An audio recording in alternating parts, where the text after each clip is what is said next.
Only one thing will work in dealing with North Korea after years of talks with Pyongyang brought no results, U.S. President Donald Trump has warned. Presidents and their administrations have been talking to North Korea for 25 years, he tweeted, adding that this hasn't worked. Mr. Trump did not elaborate further. The two nations have been engaged in heated rhetoric over North Korea's nuclear activities, with the U.S. pressing for a halt of missile tests. Pyongyang says it has recently successfully tested a miniaturized hydrogen bomb which could be loaded onto a long-range missile. President Trump has previously warned that the U.S. could destroy North Korea if necessary to protect America's national interests and defend its allies in the region.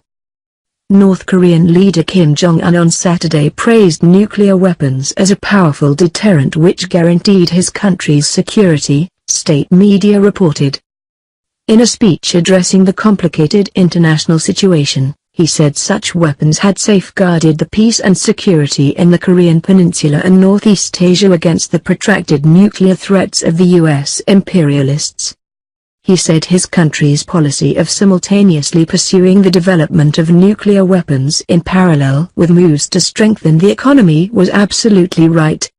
North Korea recently launched 2 missiles over Japan and defied international condemnation to carry out its 6th nuclear test in September.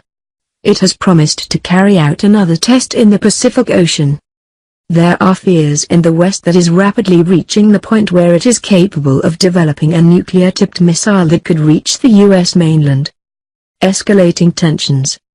Saturday's tweets by President Trump are another cryptic announcement by America's leader, the BBC's Laura Bicker in Washington says.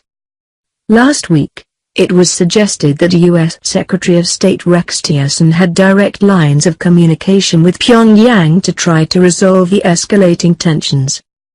Mr. Trump then tweeted, "Save your energy, Rex, we'll do what has to be done."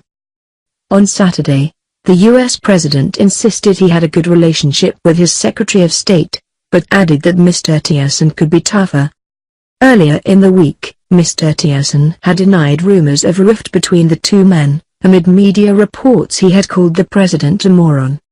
Mr. Trump's latest comment on North Korea could just be bluster, but the fear is that Pyongyang will interpret it as a threat, our correspondent says. At a speech to the UN later that month, Mr. Trump threatened to annihilate North Korea, saying the country's leader, Kim Jong-un, is on a suicide mission.